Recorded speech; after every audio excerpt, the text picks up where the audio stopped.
العيال عايزين ياكلوا حاجة حلوة، وقولت تعالوا ما اعمل لكم كيكة، بس مش اي كيكة، بطريقة تانية وطريقة جديدة وحلوة جدا ما شاء الله. هنبدأ بأول حاجة، هنجيب معانا 3 بيضات بدرجة حرارة الغرفة، تمام، تكون مطلعاها من التلاجة لمدة نص ساعة. بعد كده هنحط معلقة صغيرة من الفانيليا وهنقلبهم تقليبة كويسة، تمام، من غير خلاط، من غير يدوي كده. معايا بقى ايه، نص كوبايه من السكر او زي ما انتم شايفين، حبه كتر السكر كتري اللي انت حباه. بعد كده معايا ايه، رشه كده من الملح وربع كوبايه من الزيت، تمام. الكيكه دي بطريقه تانية، ونص كوبايه من الحليب اللي هو اللبن، وهنقلب ده كله بالمضرب اليدوي، تمام. بعد كده ايه، عندي كوبايه من الدقيق ونص كوبايه من السميد، تمام. السميد اللي هو البسبوسه بس مش على اي اضافات، ومعلقه كبيره من البيكنج باودر، تمام. دي كيك شيف جايباه معايا من مصر، بس اي بيكنج باودر معلقه ايه كبيره، تمام. بعد كده قلبناها كده تقليبه حلوه. هنخليها السمك بتاعها ولا تقيل ولا خفيف، يكون وسط كده. هنجيب بقى صينيه، اي صينيه بقى عندكم، تمام، بايركس اي صينيه. هنضيف الخليط كده فيها بعد لما ندهنها بالسمنه او بزيت، تمام. وهنضيف كده الخليط فيها. لو وصلت لغايه هنا نقول اللهم صل وسلم على سيدنا محمد. ازيكم يا حبيبي، عاملين ايه؟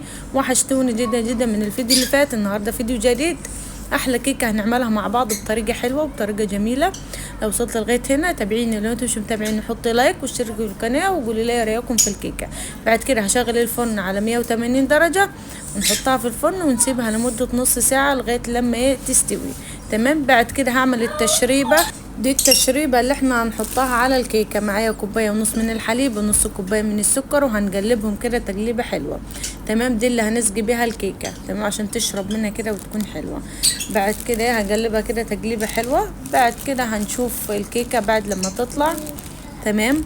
كده خلاص الكيكه طلعت اهو، بسم الله ما شاء الله. هي مش نافشه قوي بس هي كويسه عشان هي فيها سميد البسبوسه، تمام، اي سميد. بعد كده هضيف عليها التشريبه كده اهو زي ما انتم شايفين. بعد كده هتستنى عليها شويه لغايه لما تشربهم. شايفين شربت منها ازاي؟ الكيكه بتشرب من السوائل دي. هنسيبها لغايه لما تبرد. اول ما تبرد هنقطعها كده، اي تقطيع انت حابه تقطعها بيها. انا عندي الشوكولاته اللي هي السايبه دي، تمام. اي تزيين انت حابه تزيني بيها زيني بيها، تمام. بعد كده هقطع معاكم الكيكه اهو زي ما انتم شايفين. هشيل منها قطعه اهوت بالشكل الجميل ده. بس ما شاء الله كانت مسكره وكانت حلوه جدا جدا. شايفين عامله ازاي؟ طريقتها سهله وحلوه جدا وخفيفه كده وطعمه. جربوا الوصفه دي والله هتعجبكم جدا. جربوها لاولادكم واولادكم هيتبسطوا بها جدا. واستنى الفيديو الجاي، في فيديوهات حلوه جايه الايام الجايه. والله باي، مع السلامه.